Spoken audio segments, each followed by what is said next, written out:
What's the difference between winning and losing in performance? Well, with the people I work with,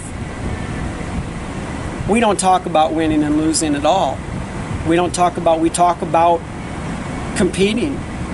We talk about doing the things that give you the best opportunity to succeed. And there's some competition habits and mindsets that I go through with the people that I work with. And none of those focus on winning and losing. All of those things are about readiness. All of those things are about awareness. All of those things are about management, body language, the things that we actually have control over. You talked about being at a 5.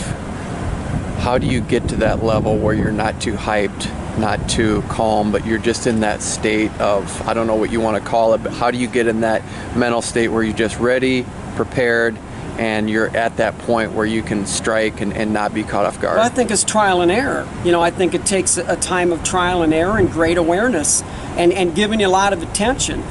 I think we got to learn.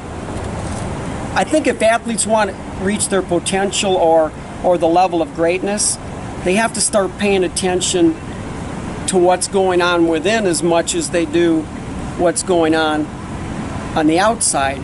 On the outside, you have very little control, but that's where that's where athletes spend all their time. Got to spend some time going within, and the physical training will take care of a lot of what's going on without. But I also have to spend some time.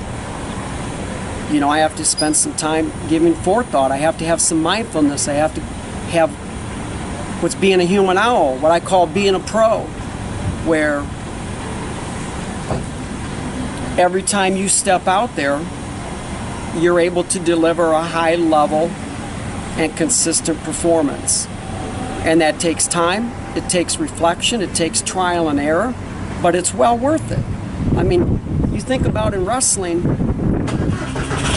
a lot of guys are going to get 30, 40, 50, 60, 70, 80, 90 opportunities a year where they're going to be in the hole on deck before they step up out there.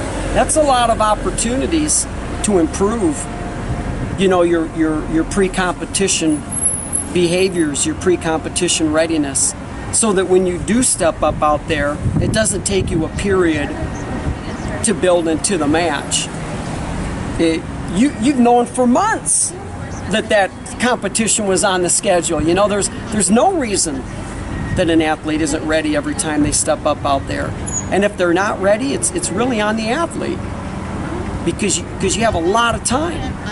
But again, if you're not giving it any thought, then you're just going to get this randomness that a lot of athletes, I guess, settle on.